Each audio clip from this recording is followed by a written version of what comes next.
எங்களை நேசிக்கிற எங்கள் பரம தகப்பனே, ஆண்டவரே, உம்முடைய கிருபை பெரியது, உம்முடைய அன்பு பெரியது, உம்முடைய தயவு பெரியது.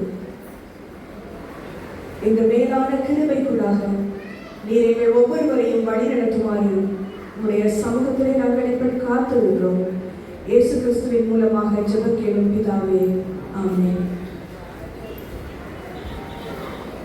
இன்னைக்கு நம்ம ரொம்ப ஒரு தெரிஞ்ச ஒரு வசனத்திலிருந்து, கர்த்தருடைய சமூகத்திலிருந்து சிறிது நேரம் நம்ம படித்துக் கொள்ளலாம். ஆம், அநாதி சிநேகத்தினாலே உன்னை சிநேகித்தேன், ஆதலால் காருண்யத்தால் உன்னை இழுத்துக் கொண்டேன். இப்ப இந்த காருண்யம் இங்கிலீஷ்ல லவ்விங் கைண்ட்னஸ். இந்த காருண்யம் என்றால் என்ன? இது நம்ம வாழ்க்கைக்கு, நம்ம இந்த காருண்யத்தினால நம்ம என்ன பண்ண போறோம், நம்ம எப்படி ஆக போறோம்? ஒருவேளை நம்ம இந்த நேரத்துல இங்க உட்கார்ந்துட்டு இருக்கலாம், நம்ம நின்றுட்டு இருக்கலாம். இனிமே இந்த நாள் முழுக்க நான் என்ன பண்ண போறேன், இந்த வாரம் ஃபுல்லா நான் எப்படி இந்த வாரத்தை நான் வாழ போறேன், ஆண்டவருக்குள்ளாக என்னுடைய எதிர்காலம் எப்படி இருக்கும் அப்படின்னு சொல்லி நம்ம நினைச்சிட்டு இருக்கலாம். ஆனா இன்னைக்கு கர்த்தர் சொல்லுகிறார், உங்களுக்கும் எனக்கும் என்னுடைய காருண்யம் போதும் எனக்கு. ஏன்னா என்னுடைய காருண்யத்தினால நான் என்ன செய்ய போறேன், உன்னை இழுத்து கொள்ள போறேன். இன்னைக்கு இந்த காருண்யத்தின் 3 அடிச்சுவடு.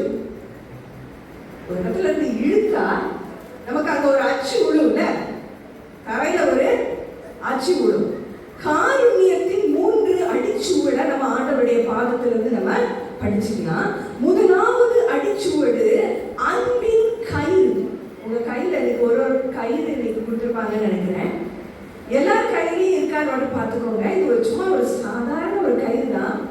ஆனா இந்த கயிறை வச்சு என்ன ஞாபகம் வச்சுக்கலாம், இந்த 3 அடிச்சுவடையும். அன்பின் கயிறின் அடிச்சுவடு, 2வது ஆச்சரியமான கேடகத்தின் அடிச்சுவடு, 3வது அரண்களை நிர்மூலமாக்கும் கரத்தின் அடிச்சுவடு. இப்ப கயிறுக்கு ஒரு அடிச்சுவடு நம்ம பார்க்க போறோம். கேடகம், நம்மளை சுத்தி இருக்க போகிற இந்த காருண்யம் என்னும் கேடகத்துக்கு ஒரு அடிச்சுவடை நம்ம பார்க்க போறோம். 3வது அரண்கள், அப்படின்னா அந்த ஸ்ட்ராங் ஹோல்ட்ஸ். நம்ம வாழ்க்கையில சில நேரம் ஏன்டா இது நடக்குதோ, இதுல இருந்து எனக்கு விடுதலை எப்படி கிடைக்கும், இந்த ஒரு ஸ்ட்ராங் ஹோல், இந்த நிர்மூலமாக்க முடியாத இந்த அரண், இந்த அரணை தகர்ப்பதற்காக கர்த்தருடைய காருண்யம் இன்னைக்கு உங்களை என்னையும் பெரியவங்களாக மாற்ற போகிறது. இது என்னன்றது நம்ம சுருக்கமா நம்ம பார்க்கலாம். அன்பின் கயிறின் அடிச்சுவடு. காருண்யத்துல 3 அடிச்சுவடு நம்ம பார்த்தோம். முதலாவது என்னது? அன்பின் கயிறின் அடிச்சுவடு, ஆச்சரியமான கேடயத்தின் அடிச்சுவடு, 3வது அரண்களை நிர்மூலமாக்கும் கரத்தின் அடிச்சுவடு. இப்ப இந்த அன்பின் கயிறின் அடிச்சுவடுல முதலாவது நீங்கள் தானே இந்த அன்பின் கயிறு அப்படின்ற வசனத்தை நம்ம எங்க பார்க்கிறோம்னா, ஓசியா தீர்க்கதரிசியின் புஸ்தகம் 11வது அதிகாரம் 4வது வசனத்துல நம்ம என்ன பார்க்கிறோம்னா, மனுஷனை இழுக்கிற கயிறுனா அன்பின் கயிறுனால நான் உன்னை இழுக்கிறேன். இப்போ ஒரு அன்பின் ஒரு கயிறுனால உங்களை என்ன இழுத்தா நமக்கு வலிக்குமா வலிக்காதா? வலிக்குமா வலிக்காதா? ஒரு கயிறை கட்டி நம்மளை போட்டு யாராவது இழுத்தா நம்மளுக்கு எப்படி இருக்கும் இல்ல? ஏன் இந்த வசனம் இங்க போட்டிருக்கு அப்படின்னா, அடுத்த வரியிலே நம்ம என்ன வாசிக்கிறோம் அப்படின்னா, உன் கழுத்துல இருக்கிற நுகத்தடி. அப்படின்னா என்ன? உங்களுக்கும் எனக்கும் இருக்கிற பாரமான சூழ்நிலைகள், கஷ்டமான ஒரு சூழ்நிலைகள், இந்த சூழ்நிலையை நான் எப்படி தாண்டி போக போறேன் அப்படின்னு சொல்லி நினைச்சிட்டு இருக்கிற சூழ்நிலை, இந்த நுகத்தடிய உன் கழுத்துல இருந்து நான் எடுத்து போடுவேன் அப்படின்னா, இந்த கயிறு உங்களை என்னையும் அடிமைப்படுத்துகிறதற்கோ இல்லைன்னா நமக்கு வலி கொண்டு வருவதற்கோ இந்த கயிறு இல்ல. இந்த அன்பின் கயிறுனால உன்னை நான் இழுத்துக்கிறேன்னு கர்த்தர் சொல்லுகிறாரா? என்ன சொல்லுகிறார்? அடிமைத்தனத்திலிருந்து உங்களுக்கும் எனக்கும் ஒரு விடுதலையை தருகிற இந்த அன்பின் காருண்யம். இந்த காருண்யத்தினால உன்னை நான் இழுத்துக் கொள்றேன்னா என்ன மீனிங்? இதுக்கு என்ன அர்த்தம்? இனிமே அடிமைகள் கிடையாது நீங்களும் நானும், அவருடைய பிள்ளைங்க. அவருடைய பிள்ளைங்க adopted as his children. அவருடைய சொந்த பிள்ளையா அவனை இழுத்துக்கிறாரு. எதை இழுத்துக்கிறாரு? அப்ப இனிமே நமக்கு வலிக்குமா? வலிக்காது. அடுத்த லைன்ல என்ன சொல்றாருன்னா, அவன் பட்சமாக சாய்ந்து அவனுக்கு ஆகாரம் கொடுக்கிறேன்.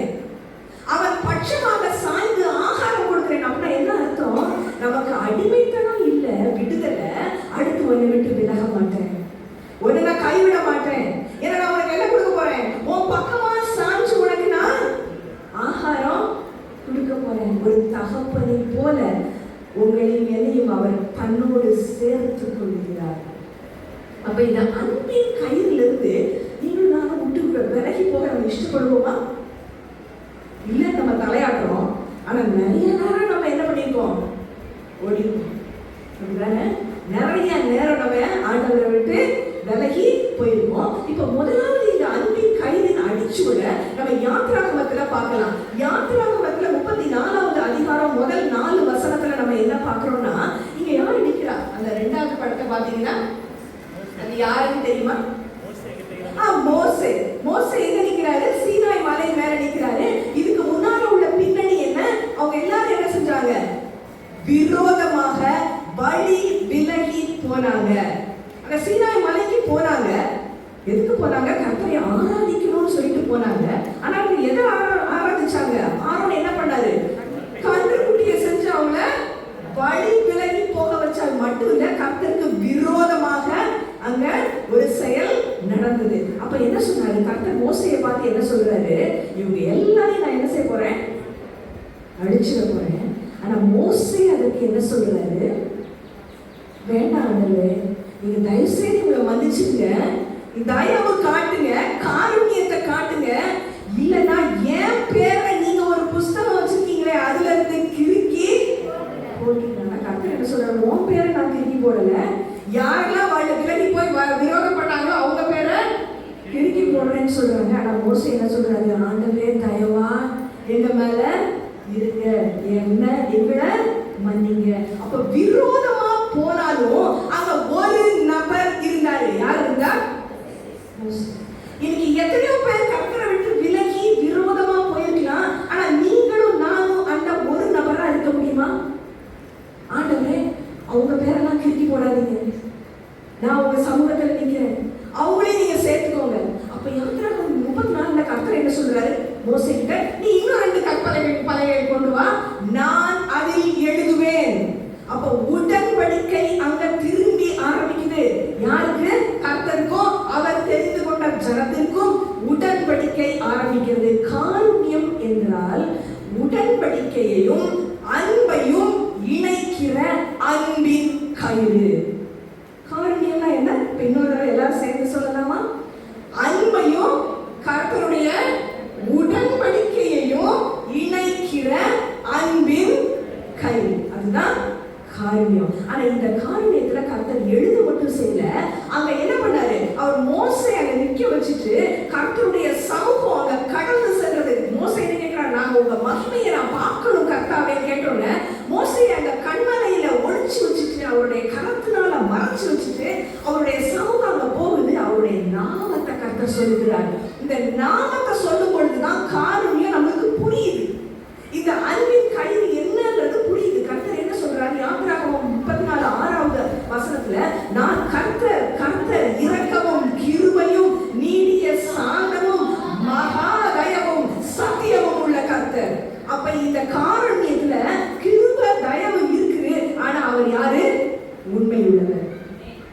அவர் உண்மையுள்ளவர், அழைத்தவர் உண்மையுள்ளவர். இந்த உண்மையுள்ள கர்த்தர் தான் இந்த அன்பின் கயிறினால உங்களை என்னையும் காருண்யத்தினால இழுத்து கொள்கிறார். இப்ப இந்த மோசையை ஒருத்தர் நின்றாரு. இன்னைக்கு நீங்களும் நான் நிற்க முடியுமா? கர்த்தருக்காக எழுந்து நிற்க முடியுமான்றத ஒரு நிமிஷம் நம்ம யோசித்து பார்க்கலாம். 2வது, இந்த எரேமியா புஸ்தகத்துல தான் இந்த வசனம் இருக்குது. அப்படிதானே?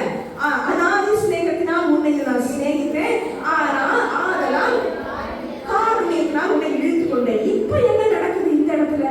திருப்பியும் என்ன பண்றாங்க? இந்த இஸ்ரவேல் ஒரு உடன்படிக்கை நடந்துச்சு, சரி, அவங்க எல்லாம் திரும்பி வந்துட்டாங்க கர்த்தருக்குள்ள, கானான் தேசத்துக்கு போறாங்க, கானான் தேசத்தை சுதந்திரித்து கொள்றாங்க. ஆனா திரும்பி என்ன பண்றாங்க? கர்த்தரை விட்டு வழி விலகி போயிட்டாங்க. வழி விலகி போறோம்னா திரும்பி அவங்களுக்கு எங்க போறாங்க? பாபிலோனுக்கு சிறைப்பட்டு போயிடுறாங்க. ஆனா அந்த சிறை இருப்பில இருந்து நீ திரும்பி வருவ அப்படின்றது தான் அந்த வசனம். இப்போ ஒருவேளை நம்ம நிறைய பேர் உட்கார்ந்துட்டு இருக்கலாம், சிறையில இருக்கிற மாதிரி இருக்கலாம். சிறையில ரொம்ப சந்தோஷமாக இருக்கும் இருக்காதுல்ல? சிறையில இருக்கிற மாதிரி இருக்கலாம். இல்லைன்னா வனாந்திர வாழ்க்கையாக நம்ம வழி இருக்கலாம். வனாந்திர வாழ்க்கைன்னா என்ன? தனிமை.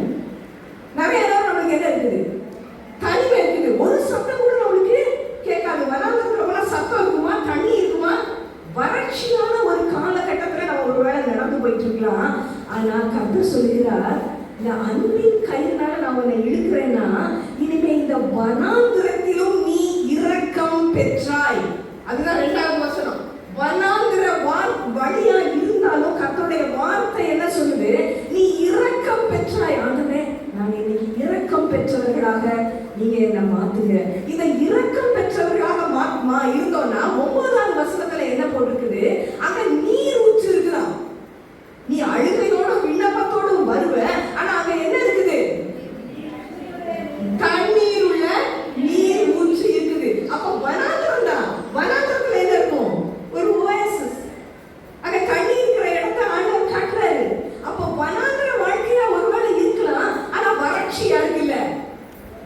இல்ல, ஏன்? இந்த அன்பின் கயிறுனால, இந்த உடன்படிக்கையை கர்த்தர் நினைவு கூறுவதனாலே கர்த்தர் உங்களை என்னையும் என்ன பண்றாரு?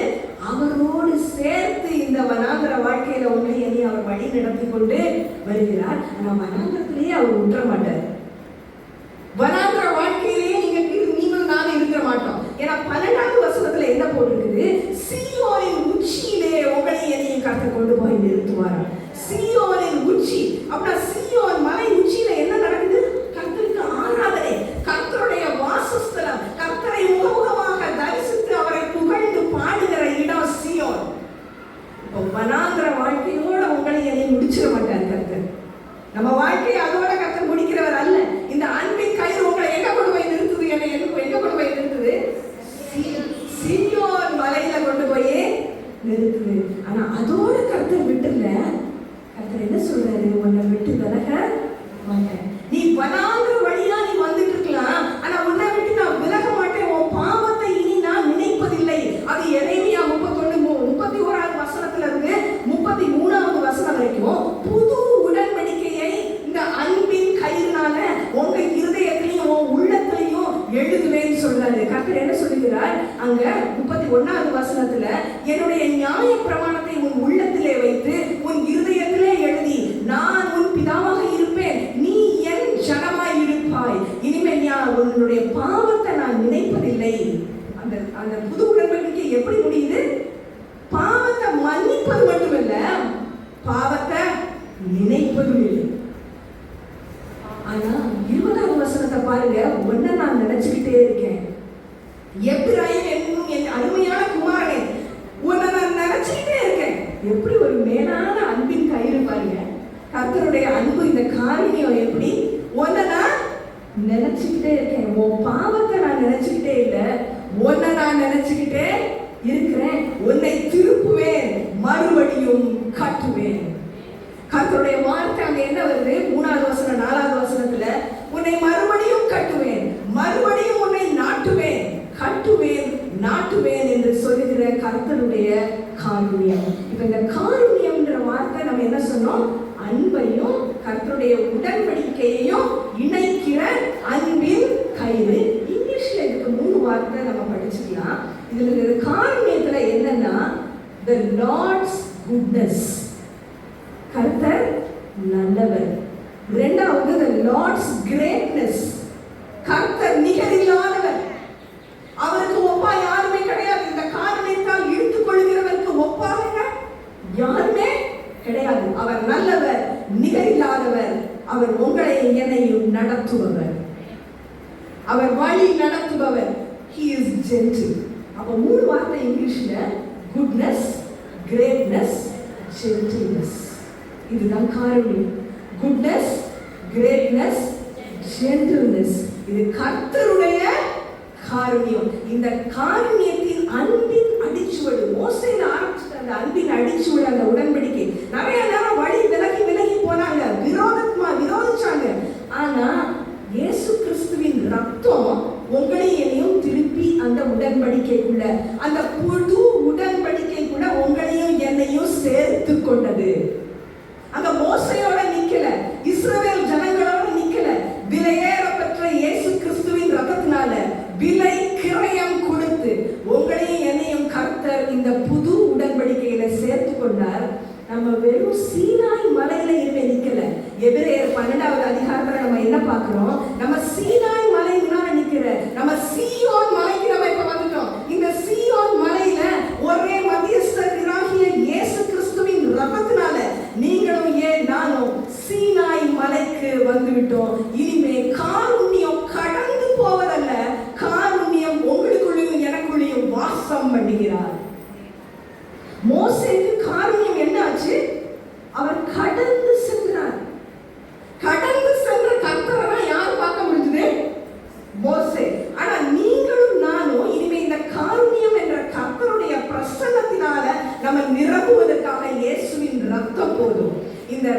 அன்பினால நீங்களும் நானும் தேவனுடைய ஆலயமாக மாறுகிறோம். 1 கொரிந்தியர் 3:16 நீங்களும் நானும் தேவனுடைய ஆலயம். இனிமே இந்த கர்த்தருடைய ஆலயத்தில் இன்னைக்கு நம்ம நல்ல அழகா பாட்டு பாடணும்.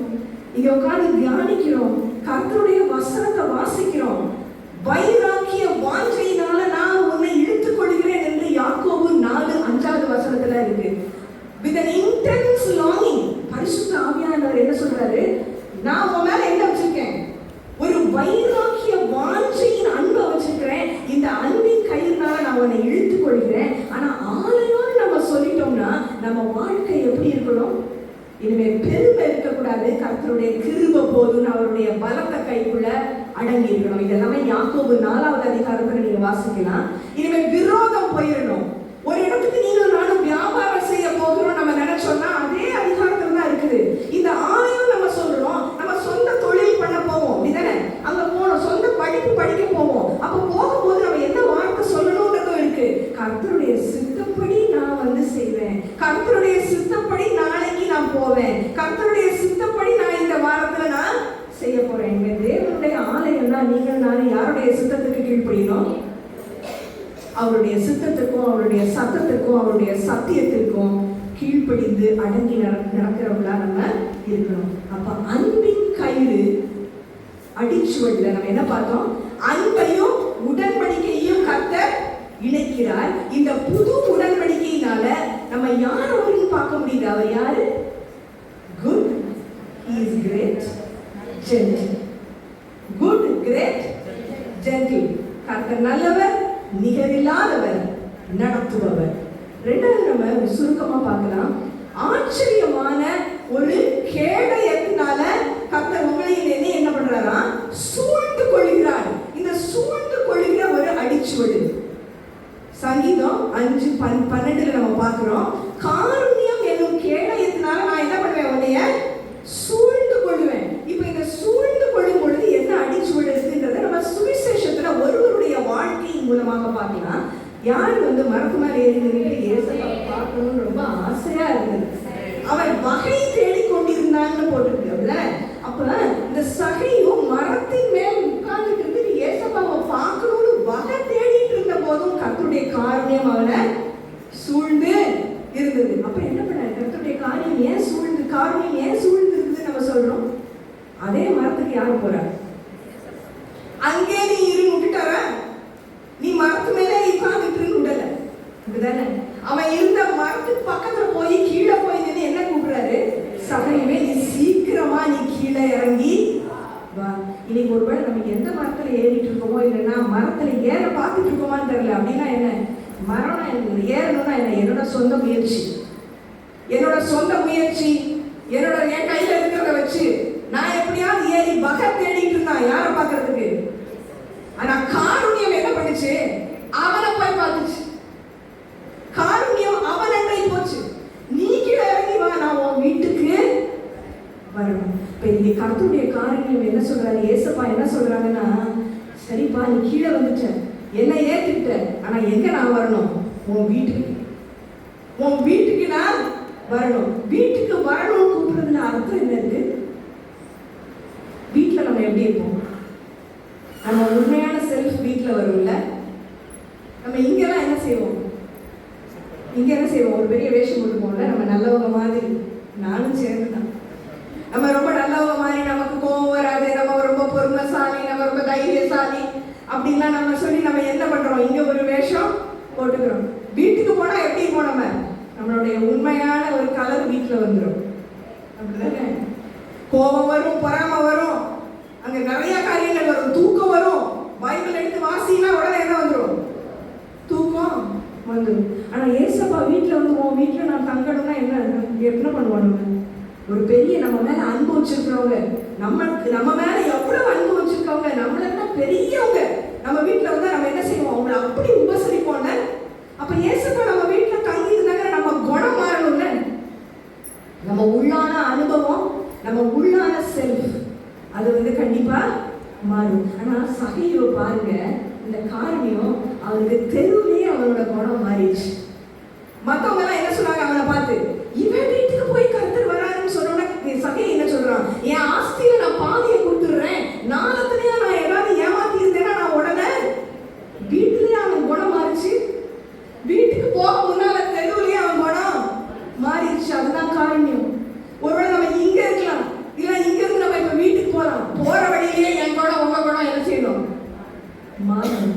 இந்த காருண்யம் ஜென்டில் கிரேட் குட். இந்த கர்த்தர் உங்களையும் என்னையும் கீழே வா, நீ எந்த நிலைமையில இருந்தாலும் நீ என்கிட்ட வா, நான் உன் வீட்டுக்கு வரணும், நான் உன்னோட தங்கணும், நான் உன்னோட இங்க தங்கி தாவரிக்கணும், வாசம் பண்ணணும்னு சொல்ற கர்த்தர் நீங்க சரி ஏசப்பா நான் உங்க பிள்ளையா மாற ஆசைப்படுறேன்னு சொல்லி நம்ம சொல்லிட்டோம்னா நம்ம மாறணும். நம்ம எப்படி மாறணுமா? 4 வார்த்தை திருப்பி நம்ம படிச்சுக்கலாம் இங்கிலீஷ்ல. அதை நீங்க தமிழ்ல ஈஸியா நீங்களே டிரான்ஸ்லேட் பண்ணிடுவீங்கன்னு நினைக்கிறேன். இந்த காருண்யம் உங்களை என்னை எப்படி மாத்துதான்? Love, commitment, duty, care. 4 வார்த்தை. Love, commitment, duty, care. அப்படின்னா அன்பு அர்ப்பணிக்க வைக்கிறது. கமிட்மெண்ட் என்ன? அர்ப்பணிப்பு. அப்ப அந்த அன்பின் கைது மட்டும் இல்ல, இந்த அன்பின் கேடகம் உங்களை என்னையும் சூழ்ந்து இருந்துச்சுன்னா இனிமே இந்த அன்பின் கேடகம் உங்களை என்னையும் வாழ்க்கையில ஏசப்பா என்ன சொல்றாங்களோ அதை செய்யறதுக்கு அர்ப்பணிக்க வைக்கிறது. சகை உடனே என்ன சொன்னா, நான் 4 தடவையா நான் ஏமாத்தினதை கொடுத்துருவேன். ஒருவேளை நம்ம என்ன செஞ்சுக்கலாம்? ஏமாத்திருக்க மாட்டோம். நம்மளுடைய எப்படி நம்ம மாறணுமோ கர்த்தரை உணர்த்துவார் இந்த நேரத்தில். அன்பினால அர்ப்பணிப்பு, அடுத்து பணியிலே பராமரிப்பு, டியூட்டி, கேர் அப்படின்னு சொன்னோம்ல. நமக்கு வேற வேற வேலை கொடுத்துருக்கலாம். கர்த்தர் நம்ம எல்லாருக்கும் என்ன கொடுத்துருக்கலாம்? அவருடைய காரியத்தினால, அவருடைய குட்னஸ், கிரேட்னஸ், ஜென்டில்னஸ்னால நம்ம எல்லாருக்கும் ஒரு பொறுப்பு கொடுத்துருக்கலாம். ஆனா இந்த பணியில, இந்த பொறுப்பிலே பராமரிப்பு இருக்கணும். என்ன இருக்கணும்? கேர். வீட்டுல நம்ம என்ன செய்வோம்? மற்றவங்களை பராமரிப்போமா இல்லையா? நம்ம பிள்ளைகளை, நம்ம உறவினர் வீட்டுக்கு வந்தாங்கன்னா நம்ம என்ன செய்வோம்? பராமரிப்போம். அப்ப இந்த காரியம் உங்களை என்னை எப்படி மாற்றணும்? Love, commitment, duty, care. அன்பில அர்ப்பணிப்பு, பணியிலே பொறுப்பிலே பராமரிப்பு. இது இல்லைன்னா அப்ப நம்ம என்ன செய்யல? கர்த்தருடைய வேதத்தை நம்ம ஒழுங்கா வாசிக்கல, மாஸ்டரை நம்ம என்ன செய்யல? உணர்ந்து கொள்ளல நம்ம செயல்பாட்டுல நம்ம காட்டல. ஆனா காட்டணும்னா கர்த்தர் 2 நம்மளுக்கு சொல்லி கொடுக்குறாரு. வருத்தப்பட்டு பாரம் சுமக்கிறவர்களே, ஒருவேளை சகையில் மேல மரத்துல இல்ல, ஆனா நான் வருத்தப்பட்டு நான் பாரத்தை சுமந்துட்டு இருக்கேன் அப்படின்னா, வருத்தப்பட்டு பாரம் சுமக்கிறவர்களே நீங்க எல்லாரும் இடத்துல வாங்க, நான் உங்களுக்கு இளைப்பாறுதல் தருவேன், நான் உங்களுக்கு கற்றுக் கொடுப்பேன். என்ன கற்றுக் கொடுப்பேன்? கீழ்ப்படியாமல் பிள்ளையா நீங்களும் நானும் இன்மை இராமல் கிருபை பெற்றவர்களாக மாற கர்த்தர் கிருபை செய்கிறார். இது எபேசியர் 2:2வது வசனத்துல இருந்து நம்ம வாசித்தோம்னா, கீழ்ப்படியாமையின் பிள்ளைகளாக, சுபாவத்தின் பிள்ளைகளாக, நம்ம மனசின் விருப்பத்தின் பிள்ளைகளாக இல்லாம கர்த்தருடைய விருப்பத்திற்கு இணங்கி நீங்கள் நானும் கிருபை பெற்றவர்களா மாறணும்னா இந்த காரியம் இங்க மட்டும் இல்லையா? 7வது வசனத்துல என்ன போட்டிருக்குது? கர்த்தருடைய கடைசி வசனத்துல வாசிங்க, அவரோடு எழும்பி உன்னதங்களிலே அவரோடு உட்காரவும் செய்தார். அப்ப நான் செஞ்சு முடிச்சிட்டாரு. இப்ப நீங்களும் நானும் இங்க மட்டும் உட்கார்ந்துட்டுல, நீங்களும் நானும் எங்க உட்கார்ந்துட்டு இருக்கிறோம்? அவரோடு. அவர் எங்க இருக்கிறாரு? சிங்காசனத்துல. அவரோடு இருக்கிறோம். அப்ப இன்னைக்கு இங்க மட்டும் நம்ம துதி பாடல, எங்க பாடிட்டு இருக்கோம்? உன்னதத்துல, பரலோகத்துல தூதர்கள் பாடுகிற அந்த பாடலோடு இந்த பாடலும் இணைகிறது. அதுதான் காருண்யம். அவருடைய காரியத்தினால உன்னதத்துல உங்களை என்னையும் உட்காரவும் செய்தார். கடைசியா நீங்கள் பார்க்கும்போது, நானும் பார்க்கும்போது சேர்ந்து அன்பின் கயிறு கர்த்தர் கட்டுகிறார். ஆனா கண்ணிகளை விட்டு நம்ம விலக சொல்கிறார். கண்ணினா என்ன? நம்ம பார்த்தோம், பெருமை, பொறாமை, நம்மளை பத்தியே நம்ம பேசிக்கிறது, அதெல்லாம் அந்த கண்ணிகளை விட்டு விலகுகிறார். 2வது கையில் நம்ம என்ன பார்த்தோம்? 2வது கேடயத்தை பார்த்தோம். இதுதான் ஆச்சரியமான கேடயத்தினால கர்த்தர் சூழ்ந்து கொள்கிறார். அப்ப கர்த்தர் உங்களையும் என்னையும் கண்டுபிடிக்கிறார். சகையை கண்டுபிடிச்ச மாதிரி நம்மை கண்டுபிடித்து கற்றுக் கொடுக்கிறார். என்ன கற்றுக் கொடுக்கிறார்? கீழ்ப்படியாமையின் பிள்ளையா நீ இனிமே இருக்காத, கிருபை பெற்ற பிள்ளையாக உன்னதங்களில் அவரோடு உட்கார்ந்திருக்கிறவர்களாக கர்த்தர் நம்மை மாற்ற விரும்புகிறார். கடைசியா நம்ம என்ன பார்த்தோம்? அரண்களை நிர்மூலமாக்கும் கரத்தின் அடிச்சுவடு. சங்கீதம் 18:35 நம்மளுக்கு நல்லா தெரியும் நினைக்கிறேன். தாவீது எப்படி பாடுகிறார்? அவருடைய சத்துருக்களுக்கு எல்லாம் நீங்களாக்கி சவுல் அவர் என்ன பண்ணாரு? ஒரு ஸ்ட்ராங் ஹோல்டா சவுலுக்கு பயந்து எங்க ஒளிஞ்சிட்டு இருந்தாரு தாவீது? ஒரு அரண்ய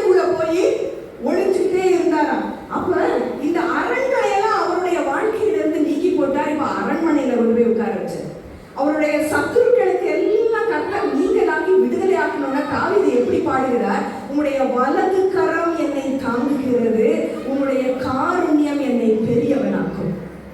சங்கீதம் 18:35 வசனம். உம்முடைய காருண்யம் என்னை பெரியவனாக்கும். அவருடைய கர்த்தருடைய வலது கரம். இன்னைக்கு ஒருவேளை நம்ம நினைக்கிறோம், ஆண்டவரே இன்னைக்கு நான் தளர்ந்து போயிட்டேன், சோர்ந்து போயிட்டேன், நான் கவலைப்படுறேன் அப்படின்னு நினைச்சா இன்னைக்கு கர்த்தர் நம்மளுக்கு என்ன ஞாபகப்படுத்துகிறார்? என் வலது கரம் உன்னை தாங்குகிறது, என்னுடைய காருண்யம் உன்னை பெரியவனாக்கும். அவருடைய வலது கரம் இருக்குது. ரெண்டாவது, பவுலுக்கு ஒரு காரணியம் இருந்துச்சு. அதான் 2வது வசனத்தை நம்ம பார்க்கிறோம். பவுலுக்கு என்ன காரணியம் கொடுத்தாராம் கர்த்தர்? வலது இடது புறமோ நீதி உள்ள ஆயுதத்தை பவுலோட கையில கொடுத்தாராம். எதற்காக? ஊழியத்திற்காக கர்த்தர் இந்த வலது இடது புறத்துல என்ன ஆயுதத்தை கொடுத்தாருன்னா வசனம், தேவபலம். இது 2 கொரிந்தியர் 6:7 வசனத்துல நம்ம பார்க்கிறோம். கர்த்தருடைய வசனமும் திவ்ய பலத்தினாலும் வலது இடது புறமாக கர்த்தர் என்ன கொடுக்கிறாரு? நீதியின் ஆயுதம். இந்த நீதியின் ஆயுதம் போதும், வேற எதுவும் வேண்டாம். கர்த்தருடைய திட்டத்திற்கு எதிராக எது வந்தாலும் அதை நிர்மூலமாக்கி எல்லா எண்ணங்களையும் கிறிஸ்துவுக்கு கீழ்ப்படுத்த வேண்டும். இந்த எல்லா எண்ணத்தையும் கிறிஸ்துவுக்கு கீழ்ப்படுத்தணும்னா நீங்கள் நானும் பெரியவங்களா மாற முடியும். இன்னைக்கு கூட இங்கதான் உட்கார்ந்துட்டு இருக்கலாம், ஆனா நிறைய யோசிச்சுட்டு இருக்கலாம்ல. அடுத்து நான் என்ன பண்ணுவேன், சாயங்காலம் நான் என்ன பண்ணுவேன், நைட்டு நான் என்ன சமைக்க போறேன், நாளைக்கு நான் என்ன பண்ணுவேன், நிறைய எண்ணம் இருக்கலாம். எல்லா எண்ணத்தையும் என்ன பண்ணணும்? நம்ம யாருக்கு கீழ்ப்படுத்தி சிறைப்படுத்தி அங்க யாருக்கு கீழ்ப்படுத்தணும்? கிறிஸ்துவுக்கு கீழ்ப்படுத்தணும். அவருடைய திட்டத்திற்கும் தீர்மானத்திற்கும் கீழ்ப்படுத்தணும். அவருடைய வலது கரம் நம்மை பெரியவனாக்கும். வலது இடது புறத்திலே கையில, உங்க கையிலையும் என் கையிலையும் கர்த்தர் எதை கொடுத்திருக்கிறார்? திரு வசனம். அவருடைய வசனத்தையும் தேவ பலத்தையும் கொடுத்திருக்கிறார். இந்த பலத்தினால நீங்கள் நானும் என்ன பண்ணலாம்? அரண்களை நிர்மூலமாக்கலாம். அப்படின்னா அந்த கர்த்தருக்கு விரோதமானதை நீங்களும் நானும் நிர்மூலமாக்குகிற அந்த பெரிய பலத்தை கர்த்தர் உங்க கையில என் கையில அந்த பொறுப்பை கொடுத்திருக்கிறாரு. கடைசியா நம்ம பார்க்கிறோம், என்ன பார்க்கிறோம்? கடைசியா அங்க என்ன இருக்கு? அங்க என்ன இருக்குது? பழம். அப்படிதானே? ஒரு கனி கொடுக்கிற வாழ்க்கை கர்த்தர் முதலாவது கட்டுகிறார், கர்த்தர் கற்றுக் கொடுக்கிறார். கீழ்ப்படியாம பிள்ளையால் இருக்காதுன்னு கற்றுக் கொடுக்கிறார். 3வது, அவருடைய கரத்தினால என்ன அடிச்சுவடுனா உங்களை என்னையும் கனி தரும் வாழ்க்கையாக அவர் மாற்ற விரும்புகிறார். கனி இல்லைன்னா நம்ம வாழ்க்கையில ஒரு பிரயோஜனம் இருக்காது. காருண்யம் இருக்கு, ஆனா கனி இருக்கிற வாழ்க்கை இல்லைன்னா ஒரு பிரயோஜனமும் உங்களுக்கு எனக்கும் இல்லை. அதனால 2 பேதுரு 1வது அதிகாரம் 3வது வசனம் 4வது வசனம் 5வது வசனத்துல அவருடைய அருமையான வாக்கு தத்துவத்தை கர்த்தர் உங்களுக்கு எனக்கு எப்படி கொடுக்கிறாரா? அவருடைய காருண்யத்தினாலும் மகிமையினாலும் அருமையான வாக்கு தத்துவத்தை உங்களுக்கு எனக்கு கொடுக்கிறாரு. ஆனா என்ன சொல்றாரு? நீ கரெக்டா கூட்டி பழகு, கத்துக்கு அப்படின்னு சொல்லி ஒரு பிள்ளைக்கு முதல்ல சொல்லி கொடுத்தோம்னா நம்பர்ஸ் சொல்லி கொடுப்போம். அப்படிதானே? 1 2 3 முதல்ல சொல்லி கொடுப்போம். அப்புறம் அந்த 1 2 3 என்ன செய்வோம்? கூட்ட சொல்லி கொடுப்போம். ஆனா அருமையான வாக்கு தத்தங்கள் அநேக நம்ம பெற்றுவிட்டோம். அப்படிதானே? இந்த வருஷத்து முதல் நாளிலே நமக்கு நிறைய வாக்கு தத்தம் வந்திருக்கும். ஆனா அதை கரெக்டா கூட்டணும். எப்படி கூட்டணும்? விசுவாசத்தோடு கூட்டணும். விசுவாசத்தோடு நம்ம என்ன கூட்டணும்? 2 பேதுரு 1வது அதிகாரம் 5வது வசனத்துல போட்டிருக்குது. விசுவாசத்தோடு தைரியத்தையும், தைரியத்தோடு ஞானத்தையும், ஞானத்தோடு பொறுமையையும், இச்சையை அப்புறம் என்ன போட்டிருக்குது? அடுத்து வாசிங்க. பொறுமை, தேவ பயம், சகோதர ஸ்நேகம், அன்பு. அப்ப கரெக்டா கூட்ட தெரியணும். தப்பா கூட்டிட்டோம்னா கணக்கு தப்பாயிடும். அப்படிதானே? கணக்கு தப்பாச்சுன்னா அங்க கனி கரெக்டா வராது. அப்ப இந்த விசுவாசத்தோடு கூட்டி வழங்கினா உங்களுக்கும் எனக்கும் கனியற்ற வாழ்வு இனிமே இல்லை. நம்ம இடறி விழ மாட்டோம். சில நேரம் கயிறு தெரியாம கடந்தது அப்படின்னா நம்ம என்ன செய்வோம்? கீழே தடுக்கி விழுந்துருவோம். ஆனா இந்த அன்பின் கயிறுனால கர்த்தர் உங்களை என்னைய இழுத்து கொள்ளும் பொழுது இடறி விழ மாட்டோம். கனி தருகிற ஒரு வாழ்க்கையை கர்த்தருடைய கரத்திலிருந்து நீங்களும் நானும் பெற்றுக் கொள்கிறோம். மேலான பாக்கியத்துக்குள்ளாக கர்த்தர் நம்மை ஒவ்வொருவரையும் வழி நடத்துவாராங்க.